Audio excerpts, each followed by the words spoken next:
to do that equity. You see, the stand of Afenifere is purely on principle. I am not in no animosity against Tinubu or anybody. If I'm going to be parochial, from Tinubu say, you're a bad man. I take pride that because I made him the governor, he became the president, fine. But right is right. And mind you, I want to tell the populace of Nigeria, until you do the politics of principle of issue, of equity, inclusiveness, you will never get anywhere in Nigeria. The problem with the two parties today, because they have no principle, no ideology. There is nothing with you they stand by.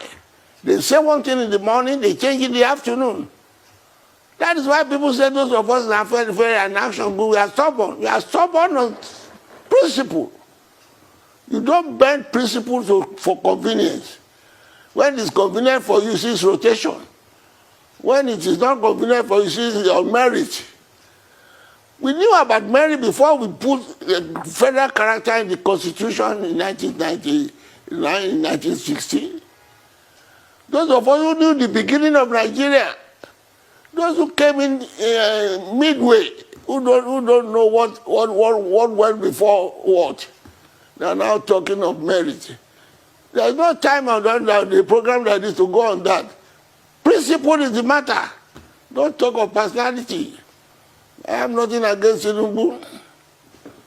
All right. Well, thank you for that. But on principle, on equity, what credential has the APC got to come back to Nigeria again to say they should vote for them?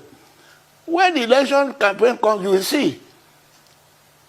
It's only on a country like this that the APC will have the effrontery to come and ask the electorate of Nigeria to come and vote for them after 8 years of disaster. On what record? For the security they have given us, for the improvement of our infrastructure, for the improvement of our economy.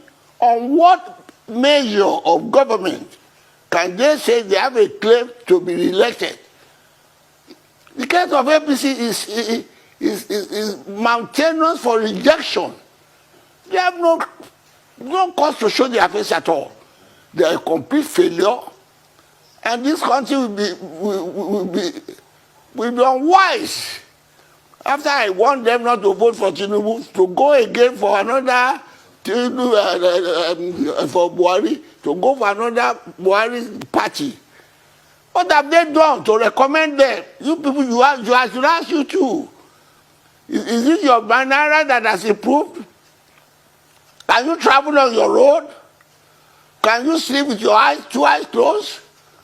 The security situation is worsening day by day. And you see, forget the APC. And I'm sure the election of Nigeria are intelligent enough. They can see where the issue is pitching them. How can the market woman vote for APC again if they are sensible, if they are not going to depend on naira and dollar? How much are they buying a bag of rice in 2015? How much are they buying it now? How much does it cost them to travel from here to Ibadan before? How much is it now? How much are they buying petrol in 2015? How much is it now? These are just the place on which you are going to join these parties. And as for PDP, I have told you that the candidate of PDP is not SATA. It's not equity. We are talking of equality in this country. We are talking of inclusiveness. What is the argument against Southeast to become this president when the Southwest has had their share? The South-South has had their share. The South is not part of Nigeria. This is a matter of principle. Don't bring sentiment. And my people from the Yoruba, I will tell you, when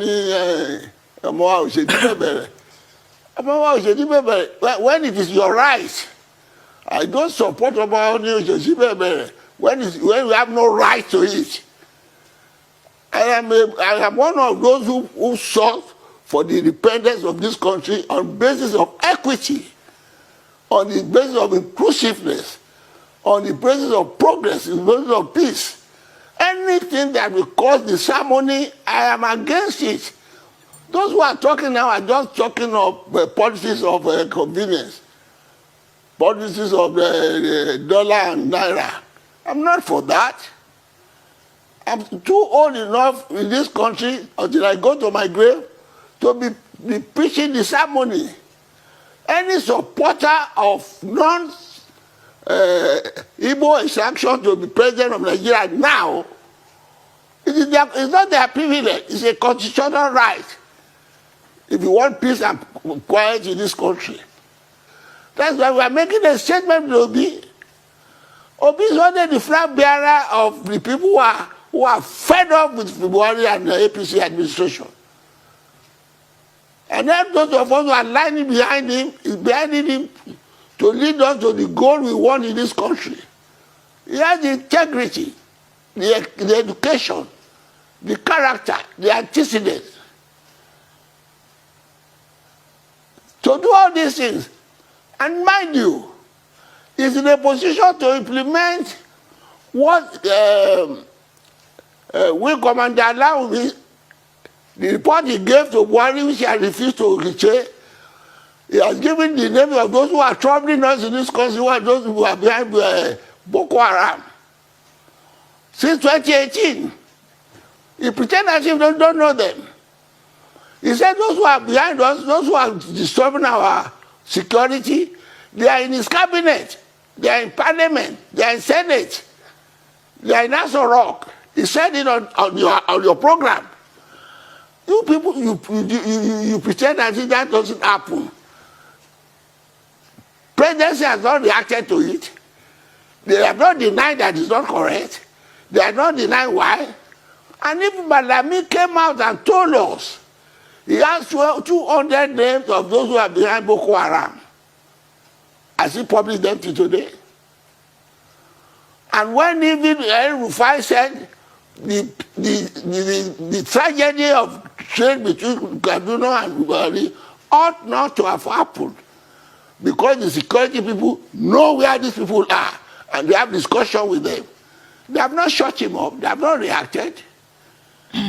So the problem is, an author came out and accused the president of the country of collusion with those who are giving us insecurity in the country. No reaction. What a country. What a pity. But for the fact that I have children and grandchildren, one should give up for Nigeria. I'm only sorry for people like you who are interviewing me. It's your affair, not my affair. I'm a candidate for the grave. But I must talk for eternity, for you to know that those who are ruling you are the instrument of your oppression.